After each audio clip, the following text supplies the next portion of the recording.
오늘은 하나님의 능력이라고 하는 제목으로 말씀을 나누도록 하겠습니다.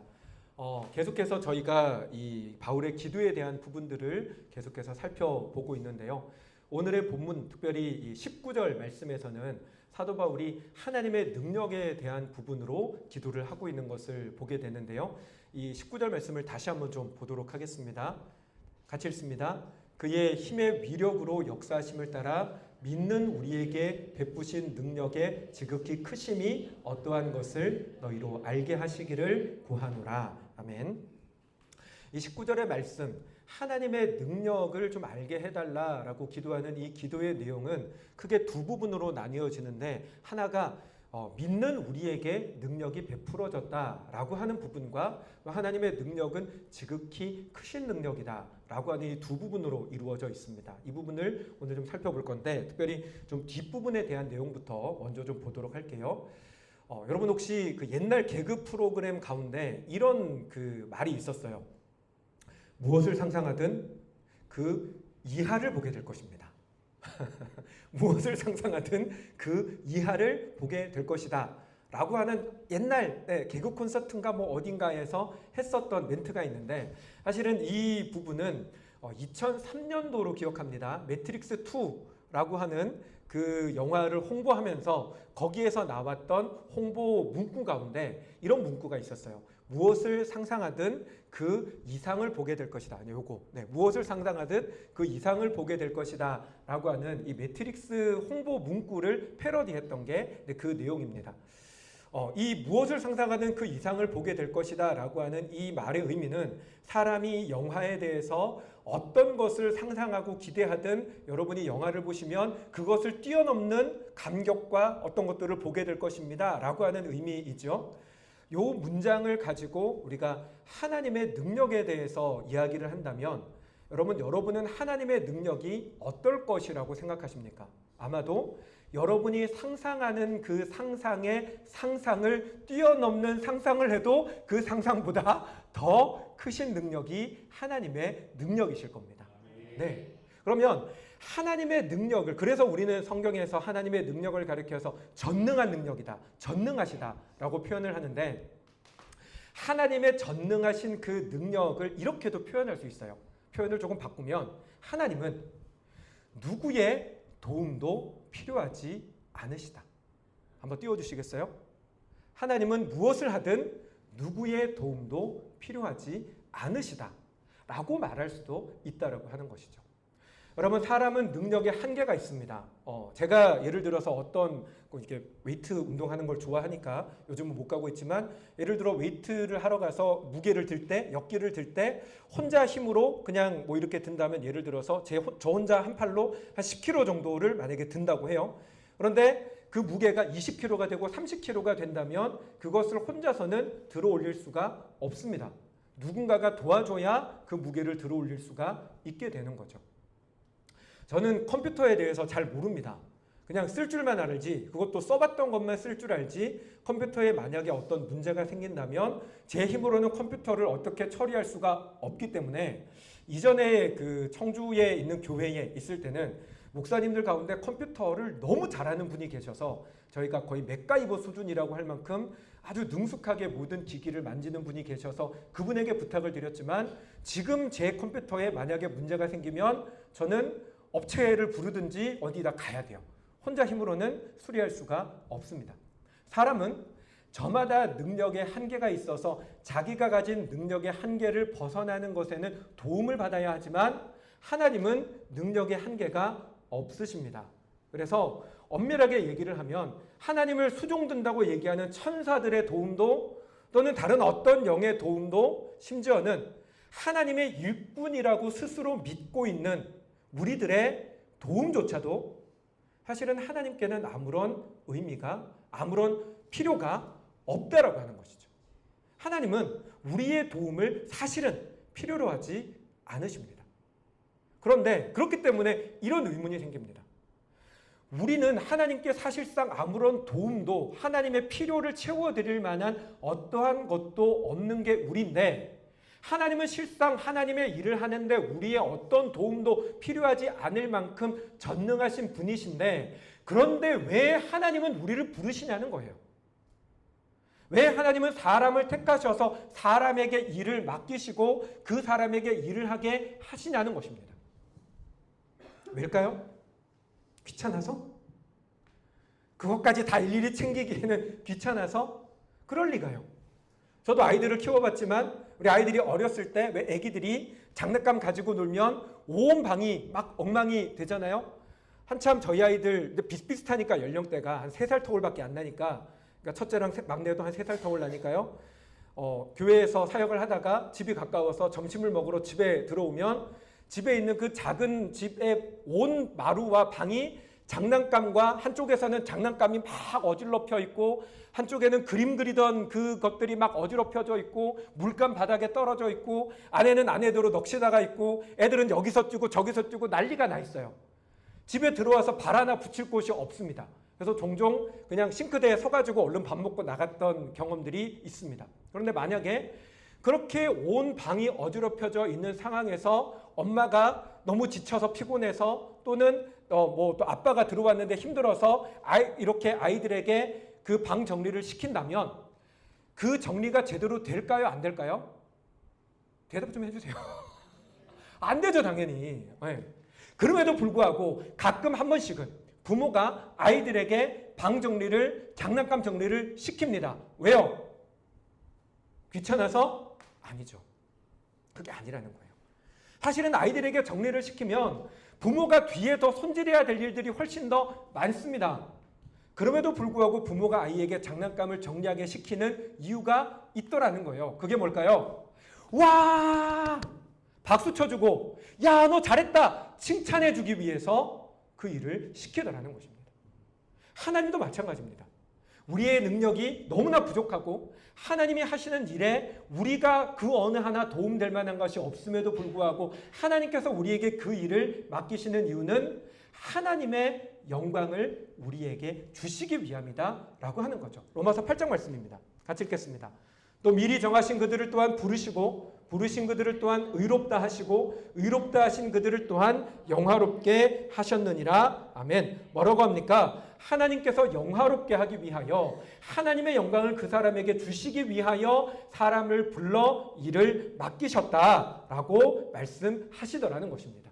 사랑하는 여러분, 하나님이 우리를 불러서 일을 맡기실 때는 하나님의 영광을 위하여 우리에게 하나님의 영광을 나누어 주시기 위하여 맡기신다라고 하는 사실을 믿으시죠? 아멘. 믿습니다. 그렇기 때문에 우리가 분명히 고백해야 되는 것이 뭐냐면 그리스도인이 되어 살아가는 삶은 우리 삶 가운데 부어지는 하나님이 우리에게 펼쳐주신, 하나님 우리에게 맡겨주신 모든 상황과 사람이 다 하나님이 우리를 영화롭게 하기 위하여 주셨다라고 하는 사실을 우리는 믿어야 한다는 것입니다.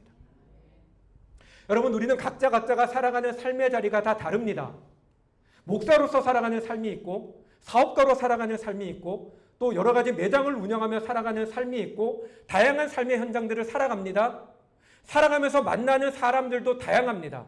내 마음에 너무나 맞는 사람도 있지만 나와 기질이 전혀 다른 사람도 우리는 만나게 됩니다. 하지만 신앙인은, 그리스도인은 내가 살아가는 모든 삶의 자리가, 내가 만나는 내 주변에 있는 모든 사람들이 다 하나님께서 나에게 하나님의 영광을 위하여 펼쳐주시고 만나게 하신 사람들이라고 하는 사실을 우리는 분명히 믿고 고백할 수 있어야 한다는 것입니다.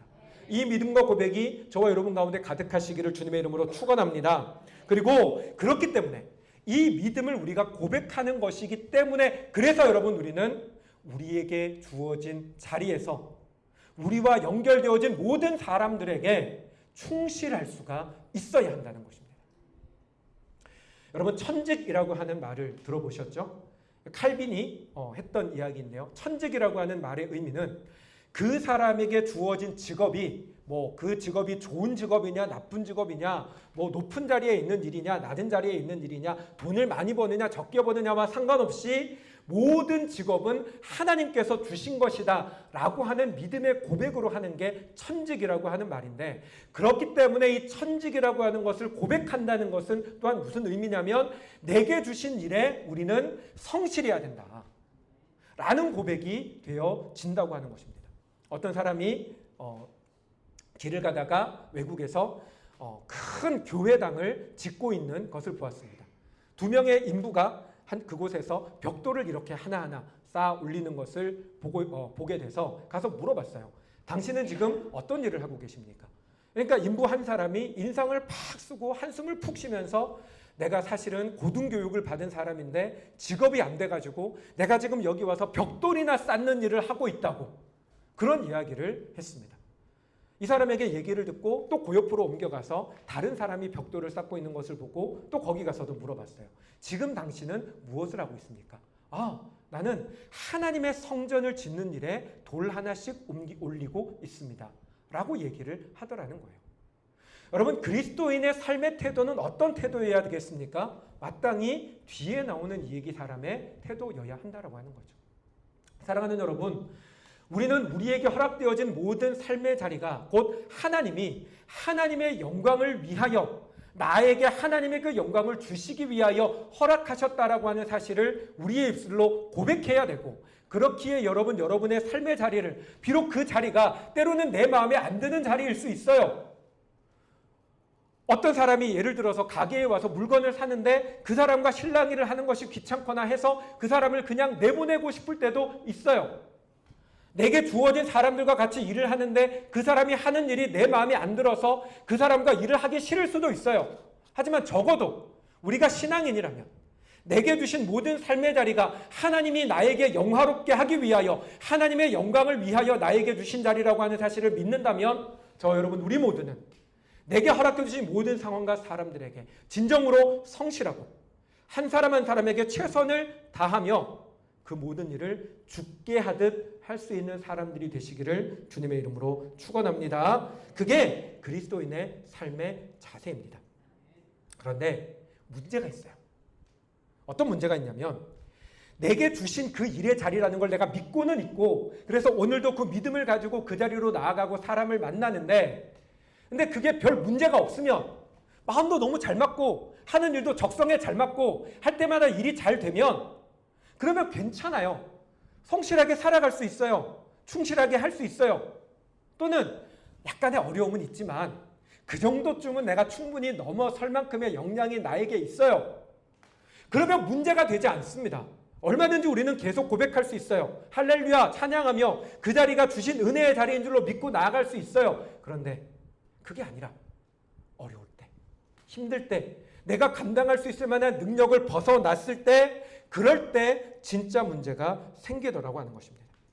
하지만 사랑하는 여러분, 그럼에도 불구하고 달라지는 건 없습니다. 여러분에게 맞지 않는 사람이라도, 나에게 맞지 않는 일자리라도, 그 일이 나를 힘들게 하는 자리라 할지라도, 그럼에도 불구하고 그 자리가 하나님께서 나에게 선을 이루기 위하여, 하나님이 나에게 영화를 주시기 위하여 나에게 주셨고 붙여주신 사람이라고 하는 사실은 변함이 없다라고 하는 것입니다. 군생활을 하면서 저는 참 있잖아요. 저의 군생활은 제 모든 47년의 인생 가운데 가장 부끄럽고 흑역사라고 생각되는 시간이 군생활인데, 그 군대에 입대하기 전에 저 나름으로 되게 열심히 기도를 했어요. 신학교를 다니면서 학교 점심시간 때마다 한 끼를 굶어가며 학교 뒤 동산에 올라가 그곳에서 무릎 꿇고 하나님, 저에게 군생활을 열어달라고, 하나님 군종병 되고 싶고요, 누구보다 모범적인 신앙생활을 하는 그 군생활을 하고 싶어요 라고 1년 동안 기도하고 군대를 갔습니다. 그런데 여러분, 제 군생활은요, 제 지금까지의 인생 가운데 가장 신앙이 바닥으로 떨어졌던 시간이었고 가장 부끄럽고 추한 것만 가득했던 시간들이었습니다. 사실 저는 부모님한테도 되게 죄송해요. 저 때문에 얼마나 많은 마음고생을 하시고 많이 우시고 저 때문에 군부대까지 찾아오셔가지고 참 많은 고초들을 겪으셔야 했었거든요. 저는 제가 한 번씩 그런 말씀 드리잖아요. 저는 술도 군에서 배웠고요. 담배도 군대에서 배웠고요. 군생활을 하는 그 2년 2개월의 시간이 저는 정말 안 해본 것 없이 웬만한 나쁜 짓은 다 해봤던 시간들이 사실은 군생활이었습니다. 원망이 너무 많이 됐어요. 내가 1년 동안 하나님 앞에 기도했었는데, 기도가 없었다면 기도가 없어서 내가 이렇게 됐구나 생각하는데 1년 동안 하나님 앞에 그 좋아하는 먹는 것 포기하며 한 끼를 굶어가며 기도했는데 내 앞에 펼쳐진 이 모습이 나를 너무 힘들게 하고 만나는 사람마다 진짜 이상한 인간들만 만나서 이상한 꼴을 당하게 하고 하나님 이게 뭡니까? 너무나 힘들었던 시간들인데 군생활을 마치고 목회 현장에 들어와서 목회를 하면서 하나님 제 마음 가운데 깨우쳐 주신 것이 있는데 저는 군생활을 하면서 그 힘들었던 시간들이 오히려 저에게 두 가지 사실을 크게 가르쳐 줬습니다. 하나는 세상에 진짜 다양한 인간들이 많구나. 정말 별의별 인간들이 다 있구나 라고 하는 걸 깨닫게 해주셨어요. 사실 참 어떻게 보면 군대 가기 전까지는 저는 집, 교회, 학교 요 바운더리 안에서만 생활을 하던 사람이기 때문에 심지어는 이거 자랑이 아니고요. 예전에 제가 제 친구의 친구가 그 학교를 마치고 이제 내려가는 길에 저 앞에 제 친구의 친구가 내려가길래 제가 얼른 뛰어가가지고 반갑다고 등을 탁 쳤는데 그 친구가 얼른 뭐를 숨기더라고요. 뭘 숨겼을까요? 담배를 숨긴 거예요. 제가 왜 너 담배를 숨기냐? 괜찮다 했더니 그 친구가 저한테 했던 말이 야 내가 네 앞에서는 차마 담배를 못 피겠다 라고 할 만큼 제가 나름 괜찮은 이미지의 사람이었다니까요. 그런 분위기 속에서 커오던 사람이 군대를 가니까 정말 세상에는 별의별 인간들이 다 있구나라고 하는 걸 깨닫게 해주셨어요. 두 번째로 깨닫게 해주신 게 뭐냐면 나도 다를 바가 없구나 라고 하는 걸 깨닫게 해주셨어요. 믿음이 좋은 줄 알았어요. 나는 어떤 고난과 역경이 있어도 능히 믿음으로 이겨낼 줄 알았어요. 근데 아니더라고요. 작은 고난 하나에 넘어지고 흔들리는 게 저라고 하는 사실을 군생활을 통해서 뼈저리게 깨닫게 해주셨습니다. 그리고 이 사실이 목회를 하면서 여러 사람들을 상대하며 때로는 너무나 아닌 것 같아 보이는 사람, 때로는 너무나 힘들게 만드는 사람을 만나도 하나님 그렇게 고백하게 하셨어요. 나도 별 수 없는데 사람은 다 그럴 수 있는데 이런저런 다양한 모습이 있지만 사람이기 때문에 그럴 수 있어 라고 하는 마음을 하나님 제 마음 가운데 주셨다고 하는 거예요. 이게 목회를 하는 데 있어서 얼마나 큰 도움이 되는지 모릅니다. 그렇다는 겁니다. 때로는 하나님 나에게 허락해 주신 자리가 나를 너무 힘들게 하고 아프게 하고 저 사람이 정말 저 사람만 없으면 내 삶이 좀 편해질 것 같은 사람들이 여러분 가운데 분명히 있을 거지만 그럼에도 불구하고 하나님은 그 사람조차 그 상황조차 하나님 나에게 선을 이루기 위하여 나를 영화롭게 하기 위하여 주신 사람입니다. 그리고 우리가 그 사실을 믿고 때로는 그 사람이 나에게 내 감정으로는 그 사람에게 내 어떤 능력으로는 그 환경 속에 감당하기 어렵더라도 모든 것을 죽게 하듯 하라고 하는 그 말씀 하나 붙들고 우리의 삶 가운데 최선을 다할 때 하나님은 그 자리에서 이루실 수도 있고 때로는 그 자리를 벗어나 하나님께서 다른 것들을 통하여 분명 우리를 영화롭게 해 주시더라는 것입니다. 그러므로 사랑하는 여러분, 여러분의 삶의 자리가 여러분이 만나는 모든 사람들이 때로는 여러분의 배우자가 나를 가장 힘들게 하는 사람을 떠올려 보세요라고 했을 때 머릿속에 언뜻 여러분의 배우자가 떠오르지 않기를 축원합니다. 자, 근데 그럴 수도 있어요. 여러분을 가장 고민되게 만들고 아프게 만드는 사람이 여러분의 자녀일 수도 있어요. 또는 여러분의 부모님일 수도 있어요. 여러분 가운데 가장 여러분에게 고통을 줬던 원수가 여러분이 누구보다 믿었던 사람일 수 있어요. 하지만 그럼에도 불구하고 하나님은 나를 위하여 그 사람과 상황을 주셨습니다. 이 믿음을 고백하고 그 얻은 자리를 충성과 성실로 감당하며 나아가는 저와 여러분들이 되시기를 주님의 이름으로 축원합니다. 아멘. 다음으로 사도 바울은 우리에게 베푸신 능력이라고 하는 이야기를 하고 있습니다. 다시 한번 띄워주시겠어요? 자, 그의 힘의 위력으로 역사하심을 따라 어떤 능력이라고 합니까? 믿는 우리에게 베푸신 능력이다라고 말씀을 하고 있습니다. 여러분, 하나님의 그 크신 능력이 베풀어지는 대상이 누구라고 이야기를 합니까? 믿는 우리에게 베풀어진다라고 합니다. 물론 여러분 세상 가운데에는 보편적인 하나님의 은혜가 있습니다. 하나님께서 이 세상을 하나님이 창조하셨고요. 창조하시고 하나님과 분리되어 있는 세상이 아니라 여전히 하나님 안에 있는 세상이기 때문에 하나님이 역사하지 않으시면 세상은 지금처럼 움직이지 않습니다. 하나님이 베풀지 않으시면 공기도 태양도 비도 어떤 것도 우리에게 주어지지 않습니다. 그래서 그것을 가리켜서 보편적인 은혜라고 얘기를 합니다마는 세상에는 분명 하나님께서 주시는 보편적인 은혜가 있지만 그 보편적인 은혜를 넘어가는 특별한 은혜들, 기도할 때 기도를 들으시는 것, 우리의 어려움 가운데 우리를 구원하시는 것, 아까 얘기했던 것처럼 뭔가 환난과 역경과 고난 가운데 버티고 있을 때 그것을 통해서 나를 성장시키고 성숙시켜 주시는 그 하나님의 특별한 은혜, 특별한 능력은 믿는 자들에게만 하나님께서 주시는 은혜라고 하는 것입니다. 여러분, 요셉의 이집트 땅 가운데 왕의 꿈을 해석할 만한 능력과 지혜를 가졌던 사람들이 왜 없었겠습니까마는, 그러나 그 꿈을 해석할 수 있도록 하는 특별한 능력을 하나님은 요셉에게만 주셨습니다. 바벨론 땅에 그 모든 지혜와 능력을 가진 사람들이 바벨론 왕실에서, 그 메대의 왕실에서 왕실의 암투로 말미암아 고난을 당하고 역경을 당했던 사람들이 한두 명이겠습니까마는 그 많은 사람들 가운데 사자굴에서 건짐을 받고 보호를 받았던 그 특별한 능력은 하나님께서 다니엘에게만 허락해 주셨다고 하는 것입니다. 사랑하는 여러분, 하나님께서는 하나님의 능력을 믿는 자들에게 베풀어 주시는 줄로 믿습니다. 아멘. 그런데 이걸 알아야 돼요. 하나님께서 믿는 자들에게 능력을 베풀어 주신다라고 하는 말을 하나님이 우리 편만 편애하신다라고 생각하면 안 됩니다. 하나님이 믿는 자들에게 능력을 부어주신다라고 하는 말의 정확한 의미는 하나님을 신뢰하는 자에게, 하나님께 구하는 자에게, 하나님의 능력을 기대하는 자에게 하나님의 능력을 베풀어 주신다라고 하는 것입니다. 여러분, 수로보니게 여인의 이야기를 아시죠? 수로보니게 이방 여인이 자신의 아이가 귀신 들렸다라고 하는 것을 알게 되고 예수님께 나와서 아이에게 들려진 귀신을 쫓아내달라고, 아이를 고쳐달라고 간구했을 때 예수님 너무나 매정하게 말씀하십니다. 뭐라고 말씀하십니까? 자식에게 줄 것을 개에게 줄 수 없다라고 매정하게 말씀하십니다.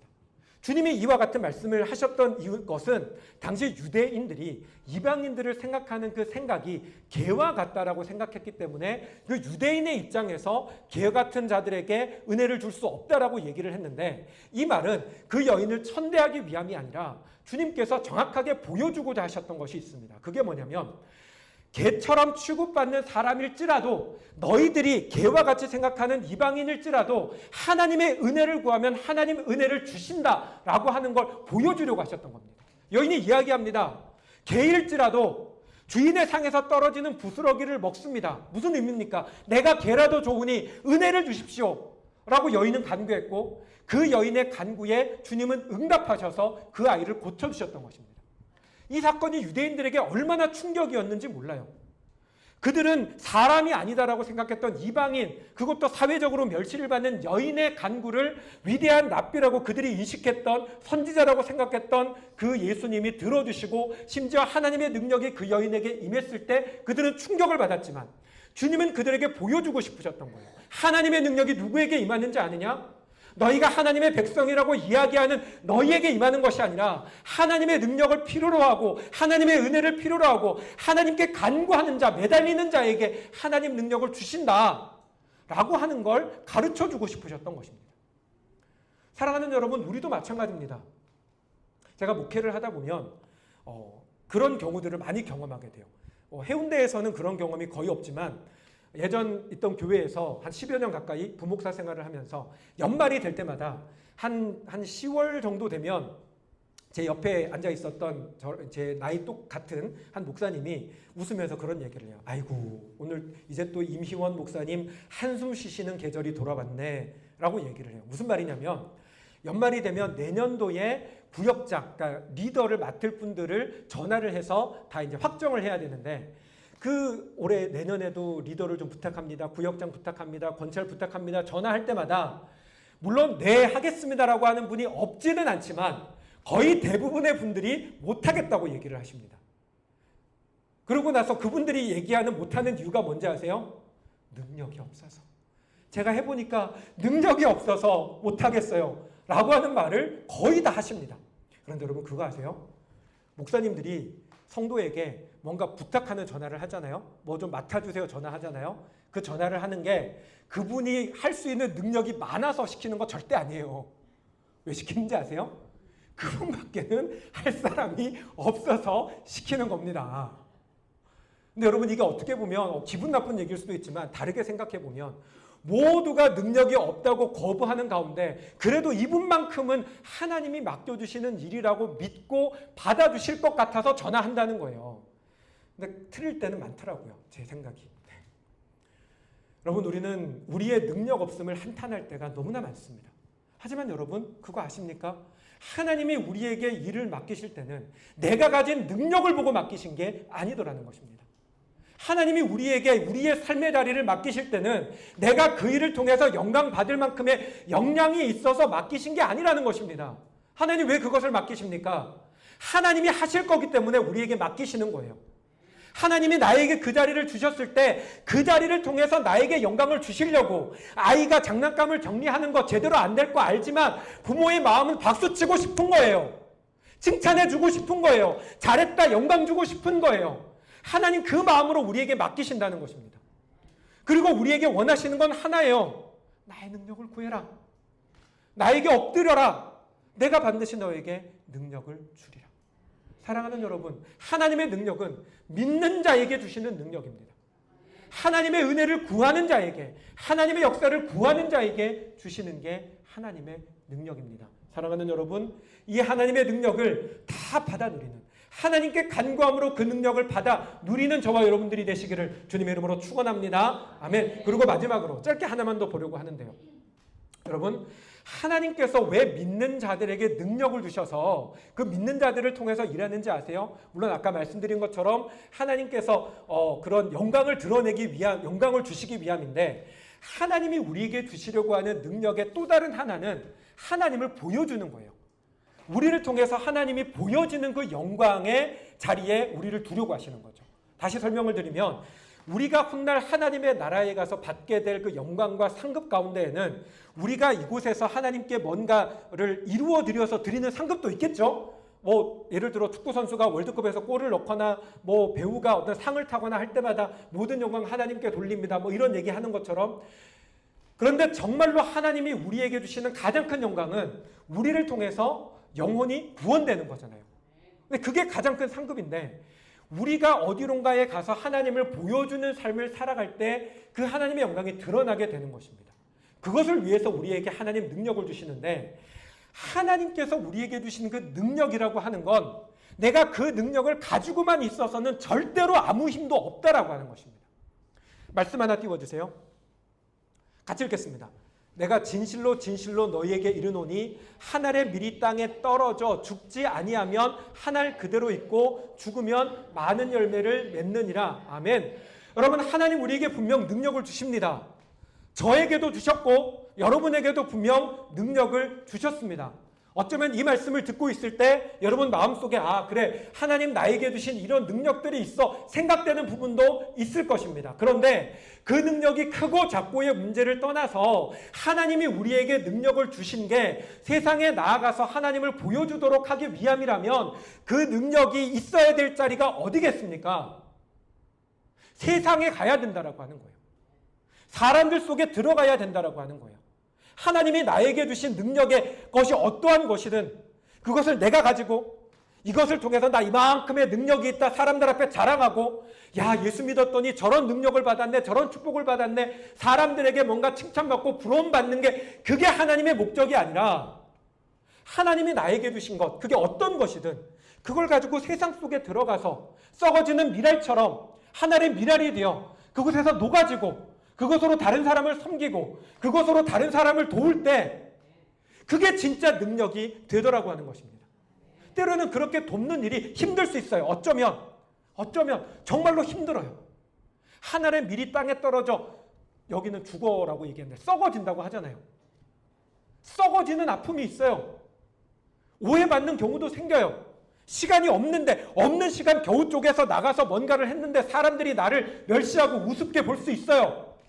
이거 가지고 얼마든지 나 좋은 옷 입고 좋은 거 사면서 살아갈 수가 있지만 그 돈 내어가지고 저 사람 도와주고 했는데 별거 아닌 것처럼 얘기할 수 있어요. 그게 나에게 상처가 되고 아픔이 될 수 있어요. 그런데 그게 맞는 거예요. 그게 하나님의 능력을 가지고 세상을 사는 거예요. 높은 자리에서 다른 사람에게 내가 이걸 베풀어 준다 라고 하는 의식을 가지고 있는 게 아니라 베풀어 줬는데 사람들이 인정도 안 하고 무시하고 나를 멸시해도 그게 진짜 미랄이 되어 살아가는, 능력을 보여주며 살아가는 삶이라는 것입니다. 그럴 때 하나님의 능력이 세상 가운데 스며들어서 하나님의 열매가 맺혀지게 될 줄로 믿습니다. 사랑하는 여러분, 우리 그런 교회 만듭시다. 사랑하는 여러분, 우리 그런 교회가 됩시다. 저는 그런 목사가 되고 싶고 우리 라이트하우스 양산이 그런 교회가 되기를 원하고, 저는 진심으로 여러분들 한 사람 한 사람이 그런 사람들이 되시기를 간절히 기도합니다. 여러분들도, 우리 모두가 정말로 그런 교회 되기를 꿈꾸면서 지금부터 함께 기도하고, 지금 우리에게 주신 것이 작을지라도 이것을 하나님의 뜻대로 기꺼이 내어드려서 세상 속에 스며들게 만들어 하나님의 뜻을 이루는 교회로 세워져 가는, 그리하여 하나님의 능력이 무엇인지 우리도 경험하고 세상 사람들에게 이게 하나님의 능력입니다 라고 보여줄 수 있는 그런 우리 라이트하우스 양산이 되시기를 주님의 이름으로 축원합니다. 아멘. 우리 시간